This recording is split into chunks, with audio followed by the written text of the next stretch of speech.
नमस्कार. यशवंतराव चव्हाण महाराष्ट्र मुक्त विद्यापीठाच्या वतीनं आपल्या सगळ्यांचं स्वागत आहे. योग शिक्षक पदविका अभ्यासक्रमाच्या संदर्भात या कार्यक्रमामध्ये आपण प्रात्यक्षिकाचा भाग समजून घेणार आहोत. या प्रात्यक्षिकामध्ये योगासनं, प्राणायाम, शुद्धिक्रिया, ओंकार जप आणि काही ध्यानाचा भाग आपण समजून घेणार आहोत. आमचे काही साधक आपल्याला या प्रक्रिया करून दाखवणार आहेत. योगाच्या साधनेची सुरुवात गुरुवंदनेपासून होत असते आणि आपल्याही या कार्यक्रमाची सुरुवात गुरुवंदनेने होणार आहे. गुरुवंदनेमध्ये सुरुवातीला गुरु असलेला ओंकार, त्याचा 3 वेळा जप आहे आणि नंतर गुरुर्ब्रह्माचा श्लोक आहे. तेव्हा आपल्या समोर जे साधक बसलेले आहेत ते पद्मासनामध्ये बसलेले आहेत. हाताची ध्यान मुद्रा आहे, पाठीचा कणा ताठ, मान सरळ, डोळे अलगद मिटलेले, सगळं शरीर शिथिल, श्वसन संथ आणि मन शांत. मी सांगणार आहे आणि त्याप्रमाणे ते प्रार्थना म्हणणार आहेत.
गुरुर्ब्रह्मा गुरुर्विष्णुः गुरुर्ब्रह्मा गुरुर्विष्णुः गुरुर्देवो महेश्वरः गुरुदेवो महेश्वरः गुरुः साक्षात् परब्रह्म गुरुः साक्षात् परब्रह्म तस्मै श्री गुरवे नमः.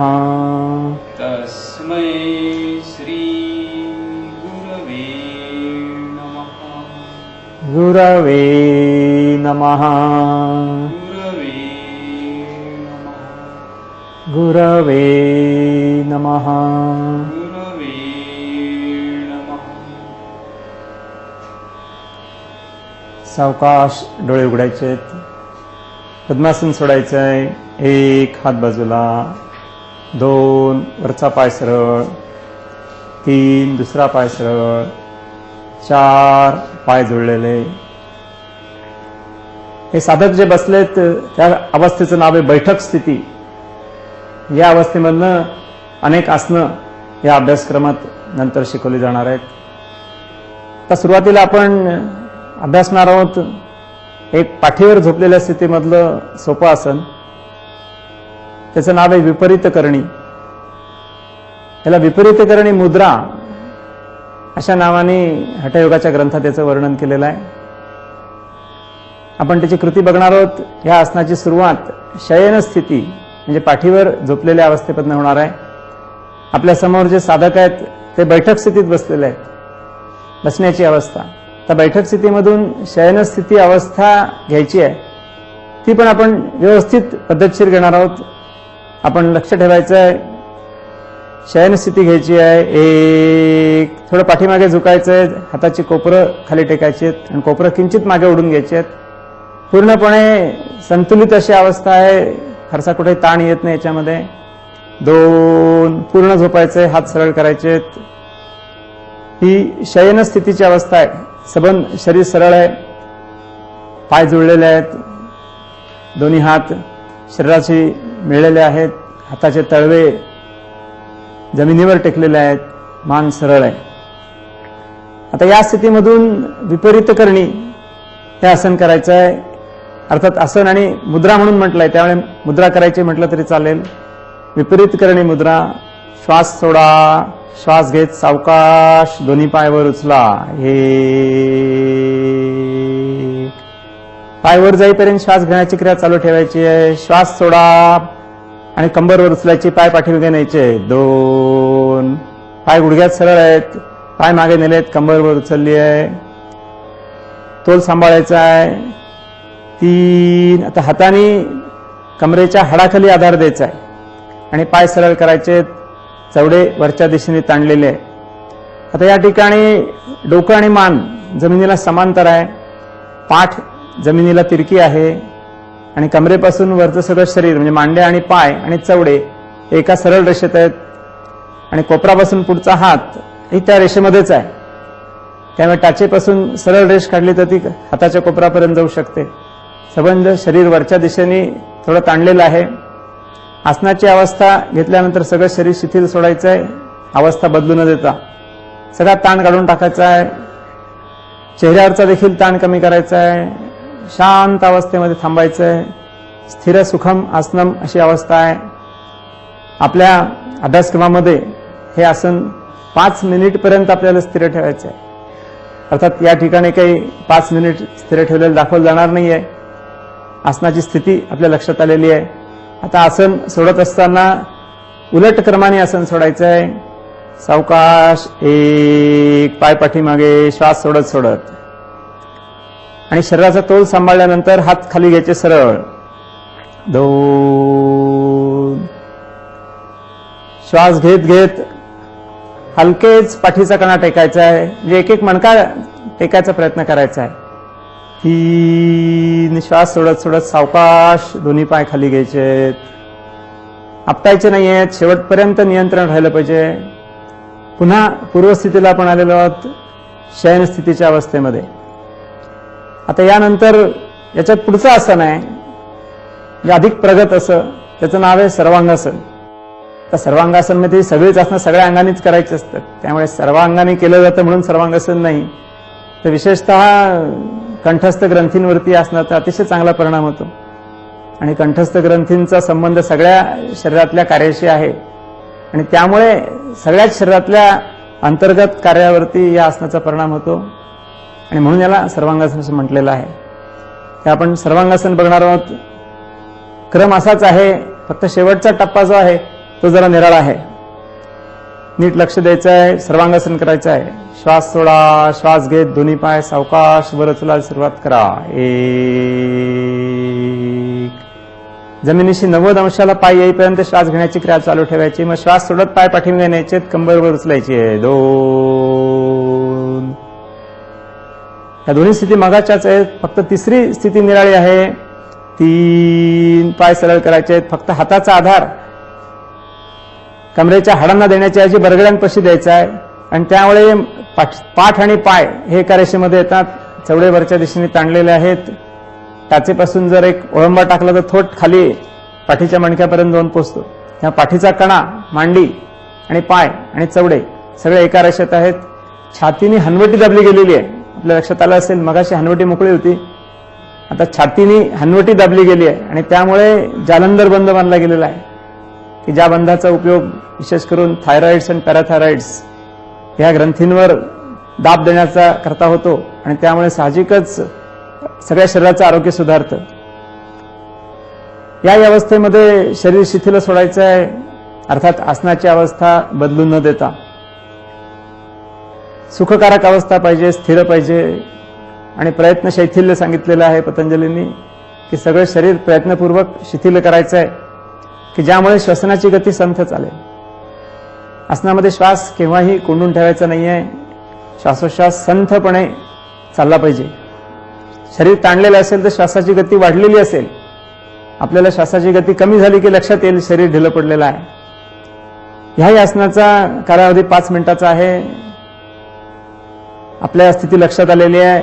5 मिनिट आसन ठेवण्याच्या ऐवजी ते आपण सोडणार आहोत. लक्ष द्यायचं आहे, आसन सोडायचं आहे. सावकाश पाय पाठीमागे घ्यायचे आहेत, शरीराचा तोल सांभाळायचा आहे आणि हात जागेवर घ्यायचे आहेत. 1 श्वास सोडत पाय पाठीमागे आणि तोल सांभाळल्यानंतर हात खाली. 2 श्वास घेत घेत सावकाश पाठीचा कणा टेकायचा. अलगद क्रमाक्रमाने एक एक मणका टेकला जातोय. श्वास सोडत सोडत दोन्ही पाय सावकाश खाली घ्यायचे. 3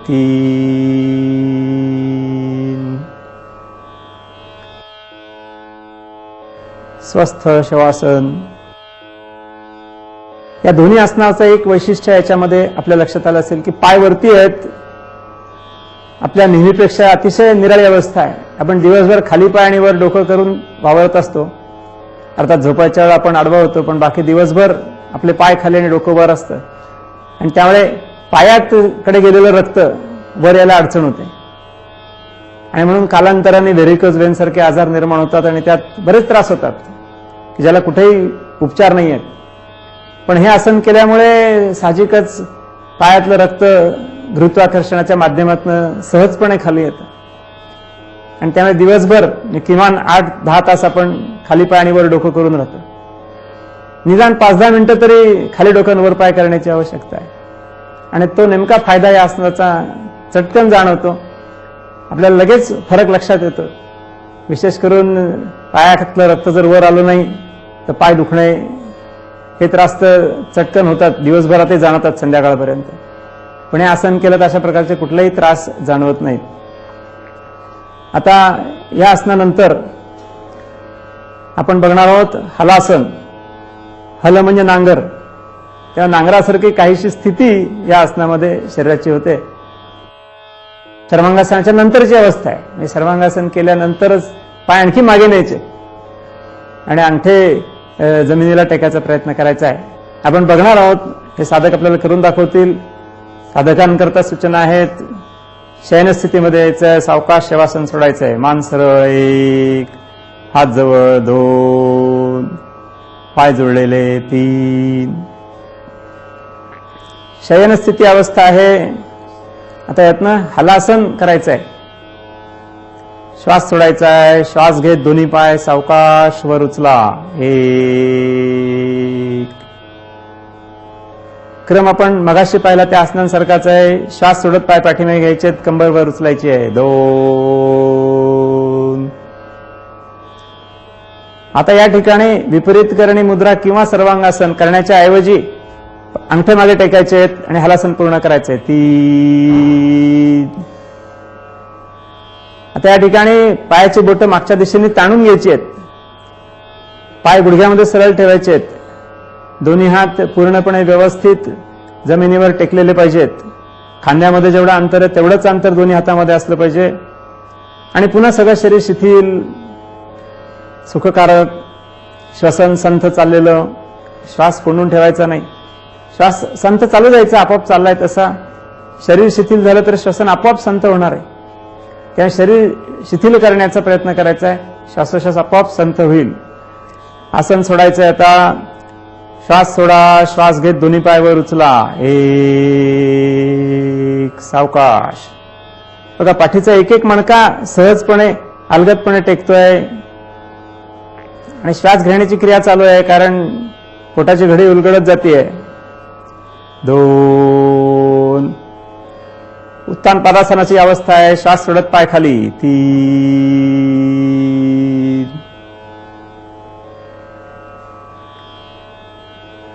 आता या आसनानंतर हे सर्वांगासन, हलासन याच्यामध्ये मानेची पुष्कळ घडी झालेली आहे. आपण पाहिलं की जालंधर बंद बांधला गेलेला आहे.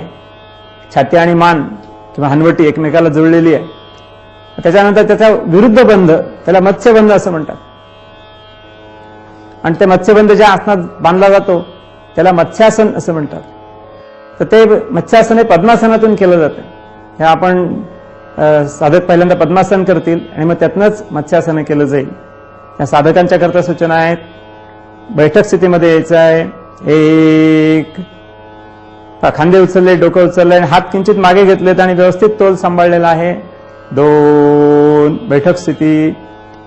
त्यातून पहिल्यांदा पद्मासन घालायला लागेल. 1 2 पायात अंतर, 2 एक पाय मांडीवरती, 3 दुसरा पाय मांडीवर, 4 ध्यान मुद्रा.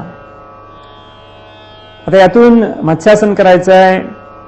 1 ला हात बाजूला घ्यायचे, 1 2 ला शयन स्थितीत आपण गेलो होतो मगाशी तशाच प्रकारची स्थिती आहे. 2 पाठीवर झोपायचं आहे आणि कोपरं मागे टेकायची आहेत, तोल व्यवस्थित सांभाळायचा आहे. 3 ला पूर्ण पाठ टेकायची आहे. 3 4 ला दोन्ही हात कोपरात वाकून डोक्याच्या शेजारी न्यायचे आहेत. 4 बोटं उलटी टेकायची जमिनीवर पण. 5 आणि टाळू टेकण्याचा प्रयत्न करायचा आहे. 6 हाताने पायाचे अंगठे पकडायचे. त्याच्यात मानेची पूर्ण उलट दिशेने घडी झालेली आहे. विपरीत करणी किंवा सर्वांगासनामध्ये आपण मगाशी पाहिलं की पुढच्या दिशेने घडी होती, ही उलट दिशेने घडी आहे आणि यामुळेच उलटा बंद आहे. मगाशी जालंधर बंद होता, हा मत्स्य बंद आहे. या अवस्थेमध्ये पद्मासनातले दोन्ही पाय आणि गुडघे व्यवस्थित जमिनीवर टेकलेले आहेत. टाळू टेकलेली आहे, तोंड मिटलेलं आहे, डोळेही मिटलेले आहेत, श्वसन संथ चाललेलं आहे, सगळं शरीर शिथिल आहे. याचं नाव आहे मत्स्यासन. आता मत्स्यासन सोडणार आहेत. सावकाश हात पाठीने घ्यायचे आहेत. 1 आधार द्यायचा हाताचा, डोकं थोडं सोडवायचं आणि सरळ करायची मान. 2 3 कोपरावरती यायचंय. 4 पुन्हा पद्मासनामध्ये. यानंतर आपण पाहणार आहोत अश्विनी मुद्रा. अश्विनी मुद्रा ही एक गुदद्वाराच्या स्नायूंचं आकुंचन प्रसरण करण्याची प्रक्रिया. ही शरीराच्या निरनिराळ्या अनेक अवस्थांमध्ये करता येते, पण विशेषतः सर्वांगासन किंवा विपरीत करणी या आसनामध्ये ही मुद्रा करण्याचा प्रघात आहे. अश्विनी म्हणजे घोडा. घोडा बरेच वेळा आपल्या गुदद्वाराचं आकुंचन प्रसरण करत असतो आणि म्हणून याला अश्विनी मुद्रा म्हटलंय. या प्रक्रियेचा विशेषतः ओटीपोटातल्या इंद्रियांवरती अतिशय चांगला परिणाम होतो आणि महिलांच्या आरोग्याच्या संदर्भामध्ये पाळीच्या अनेक त्रासांकरता ही मुद्रा विशेष करून सांगितली जाते आणि त्याचे परिणाम पण चांगले होतात. त्या सर्वांगासनामध्येच शरीराची थोडीशी स्थिती बदलायची आहे आणि त्या स्थितीमध्ये ही मुद्रा करायची आहे. हे आपल्याला प्रात्यक्षिक या ठिकाणी दाखवलं जात आहे. सुरुवातीला सर्वांगासन करायचं आहे. मगाशी आपण पाहिलं होतं तशाच प्रकारे सर्वांगासन होणार आहे. श्वास सोडा, श्वास घेत दोन्ही पाय वर उचला. 1 श्वास सोडत पाय पाठीमागे न्यायचे, कंबरवर उचलायचे. 2 तर आधी सर्वांगासनाची स्थिती घ्यायची आहे. 3 पाठ सरळ, पाय सरळ, हाताने बरगड्यांपाशी आधार द्यायचा आहे आणि सबंध शरीर जमिनीला लंब आहे, मान समांतर आहे आणि बाकी सगळं शरीर लंब आहे. आता या अवस्थेमध्ये दोन्ही पाय गुडघ्यात वाकवायचे आहेत. 1 दोन्ही पाय कमरेत वाकवायचे आहेत आणि पोटावर घ्यायचे आहेत. 2 आता या स्थितीमध्ये गुदद्वाराचे स्नायू थोडेसे मोकळे होतात आणि त्या स्नायूंचं आकुंचन प्रसरण करायचं आहे. अतिशय जलद केलं पाहिजे असं नाही आहे, पण फारही संथ करून चालणार नाही. स्नायू आकुंचन करायचे, ढिले सोडायचे, आकुंचन करायचे, ढिले सोडायचे, अशी ही प्रक्रिया आहे. त्यामुळे यामध्ये तेवढी हालचाल मात्र अपेक्षित आहे. बाकी सगळं शरीर शिथिल आहे, सगळे ताण काढले, श्वसन संथ आहे आणि गुदद्वाराची हालचाल या ठिकाणी चाललेली आहे. हा अश्विनी मुद्रेचा भाग आहे. तर पुन्हा सर्वांगासनाची स्थिती घ्यायची आहे. पाय कमरेत सरळ करायचे आहेत. 1 गुडघ्यामध्ये सरळ करायचे आहेत. 2 पूर्ण सर्वांगासनाची स्थिती आलेली आहे. सर्वांगासन सोडायचं आहे. पाय पाठीमागे सावकाश. एक श्वास सोडत सोडत पाय पाठीमागे. 2 ला श्वास घेत घेत सावकाश पाठ टेकायची आहे. 2. पाठीचा एक एक मणका ओळीने टेकला गेला पाहिजे इतकं संथ घ्यायचं आहे. 3 श्वास सोडत सोडत दोन्ही पाय सावकाश खाली घ्यायचे. पाय एकदम खाली पडता कामा नये. शेवटपर्यंत त्याच्यावर नियंत्रण राहिलं पाहिजे. स्वस्थ शवासन. पायात अंतर, हात बाजूला, मान कललेली, डोळे मिटलेले आणि सगळं शरीर शिथिल. विपरीत करणी, सर्वांगासन या दोन्ही आसनामधलं एक वैशिष्ट्य आपल्या लक्षात आलं असेल. याच्यामध्ये पाय वरती आहेत आणि डोकं खाली आहे. सामान्यतः आपली अवस्था नेहमीच डोकं वर आणि पाय खाली असते झोपण्याची वेळ सोडली तर. आणि त्यामुळे रक्तप्रवाहाला अडचण निर्माण होते. पायामध्ये पुरवलं गेलेलं रक्त पुन्हा हृदयाकडे येण्याची आवश्यकता असते आणि ते येण्याकरता गुरुत्वाकर्षणाच्या विरोधी ते रक्त वर यायला लागते आणि त्यामुळे साहजिकच हृदयावरच तो ताण येतो. शेवटी हृदयच त्याला ताकद देणार आहे. त्या हृदय बऱ्याच वेळा ते रक्त ओढून घ्यायचा प्रयत्न करत असतं आणि आपण जास्तीत जास्त वेळ खाली पाय आणि वर डोकं असल्यामुळे त्याचा ताण निश्चितपणे हृदयावर जास्ती प्रमाणात येतो. आणि म्हणून थोडा वेळ तरी पाय वर आणि खाली डोकं केलं पाहिजे. ते जे आसनामध्ये होतं आणि पाय वर केल्यामुळे पायातलं रक्त सहजपणे हृदयाकडे येतं गुरुत्वाकर्षणाच्या साह्याने आणि त्यामुळे साहजिकच हृदयालाही विश्रांती मिळते. हृदयाचाही ताण कमी होतो. पायातलंही रक्त व्यवस्थित खाली आल्यामुळे तिथल्या ज्या रक्तवाहिन्या आहेत त्या व्यवस्थित काम करायला लागतात. कारण त्या रक्तवाहिन्यांमध्ये काही झडपा असतात आणि त्या झडपाच बऱ्याच वेळा बिघडतात आणि व्हेरिकोज वेन सारखे त्रास सुरू होतात. हे जर टाळायचे असतील तर पहिल्यापासूनच दिवसातनं थोडा वेळ तरी पायवर करण्याची आसनं केली पाहिजे. म्हणजे किमान विपरीत करणी, सर्वांगासन अशा प्रकारची आसनं केली पाहिजे.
आजच्या या कार्यक्रमामध्ये आपण अनेक योगिक प्रक्रिया पाहिलेल्या आहेत, अभ्यासलेल्या आहेत. या सगळ्या प्रक्रिया आपल्या दैनंदिन जीवनामध्ये आपलं शारीरिक आणि मानसिक स्वास्थ्य कायम ठेवण्याकरता निश्चित उपयोगी पडणार आहेत. तेव्हा याचा अभ्यास आपण जर सातत्याने चालू ठेवला तर आपल्याला अतिशय चांगले परिणाम अनुभवायला मिळतील. योगशास्त्राचा अभ्यास हा कल्पवृक्षाच्या छायेखाली बसल्यासारखाच आहे. आपल्याला अपेक्षित असणारे आणि अपेक्षित नसणारे सुद्धा अनेक फायदे यातनं मिळतात. तेव्हा आपण याचा अभ्यास सातत्याने जरूर करावा. या कार्यक्रमाचा समारोप ओंकार जपाने होत आहे.